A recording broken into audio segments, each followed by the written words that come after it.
Yes.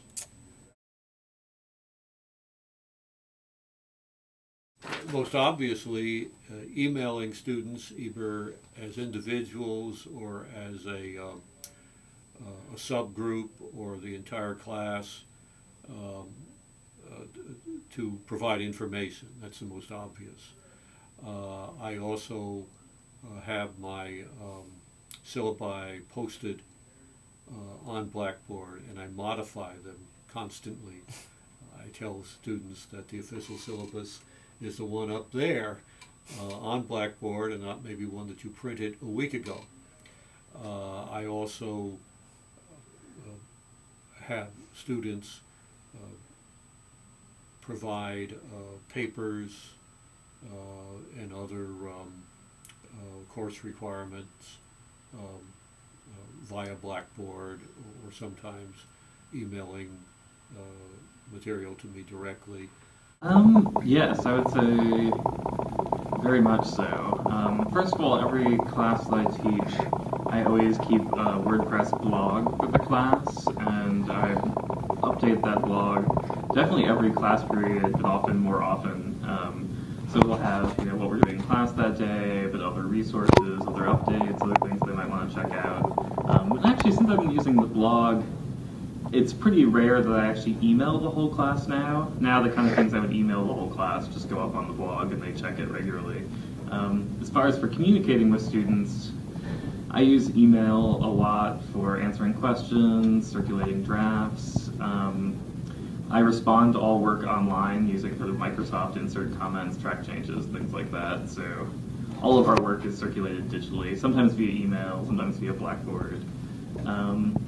I used to instant message a lot with students, but lately I've been noticing, I think first of all, I don't instant message nearly as much anymore, so I forget to keep it on, and I think students don't use that technology nearly as much anymore.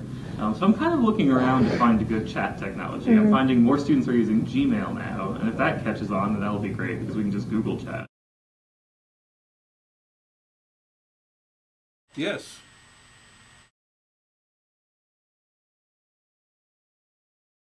I suppose the speed of communication is the most obvious feature. It's easy for me to have an exchange with a student. Where's your term paper? Oops, I forgot. Sending it to me as an attachment, and all that can be done very quickly. I check my email account frequently, and so do a lot of students. It is easier to provide some stable information via Blackboard, not just syllabi, but documents. I don't know how much of an impact it has had on learning. I don't know. Certainly it's easier to do, let's say, research on a term paper. The first thing I would say is that the internet just is. Like, we don't really have a choice as to whether or not the internet is going to affect education. It has affected education. Even if you're only having people turn in traditional papers in, printed out, they're still writing them on computer, and they're still doing most of their research on computer. And even us as scholars and as researchers, we are also using computers to do our work, and we're using internet connections to do our work. So to a certain extent, I would say that the internet is sort of inherently neither a good nor a bad force, but just a force that is strongly affecting our culture, and as such, has to affect the university. Okay. Well, I'll give an example. With these presentation groups, I'm seated behind people, and I often notice that the people have their laptops on, and what's on the screen has nothing to do with the presentation.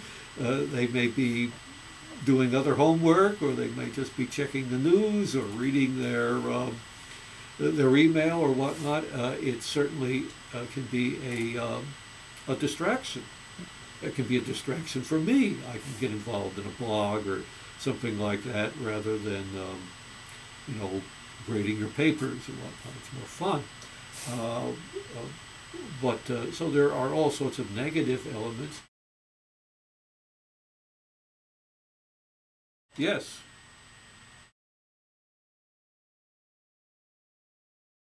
It was implemented in 1999 is when Miami purchased Blackboard. Well, I'm not sure exactly how much different course management systems cost, so I can't really give you an average.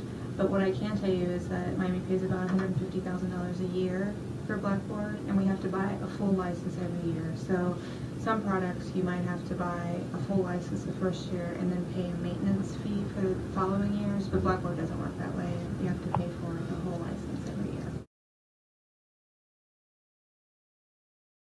Yes.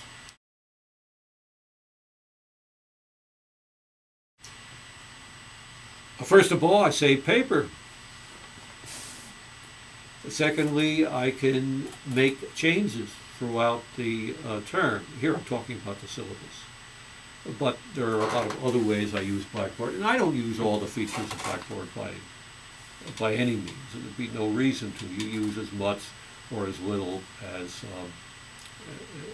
you're comfortable with and seem to be relevant for you. But I use it obviously for grades. Mm-hmm. Though it does have some problems. It's particularly bad for grades that accumulate over a period of time. Think of discussing grades.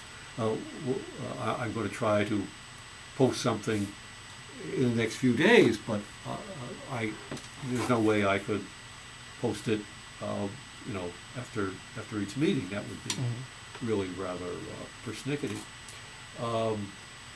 I use it, in different courses sometimes to post documents that might be something that would be discussed. One year I had the URLs for various primary source documents that classes were supposed to discuss. Different, using Blackboard in different ways for different courses at different times. I'd probably use maybe 20% of the features of Blackboard.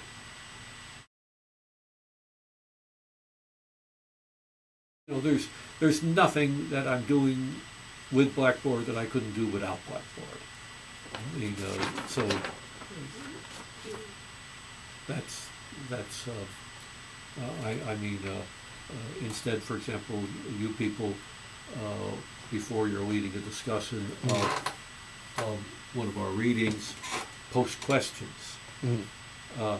But there's no reason why you could not, on the previous class meeting, either write them on the chalkboard or hand them out in on paper.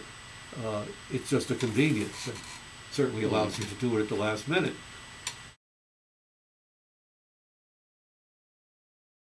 Recording grades, I'll be spending a lot of time on Blackboard.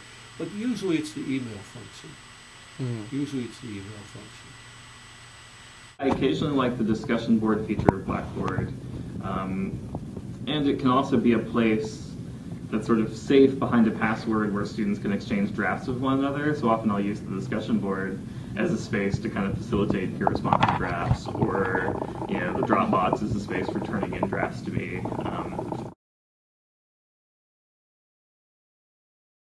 Yes. I guess occasionally I'll require them to use Blackboard, like for peer response or turning in work, but. Well, Blackboard doesn't respond very well to bugs within the system. Like right now, faculty members are having trouble being able to send an email to their students with an announcement. It's not working. Blackboard generally always has something wrong with it, and so that usually means that we get a lot of calls depending upon how big the problem is and how many people it really affects, how many people use it. So once we find a problem, we send that to our back-end system administrators, and then they send it on to Blackboard if it's a real issue. So there are problems with Blackboard. It could be a lot cooler and better and slicker. A lot of people say, well, it should work like Facebook or something like that. That would make it work a little more easily. It should look more like Google Documents. It should work in ways that allow it to be more flexible for learning. So.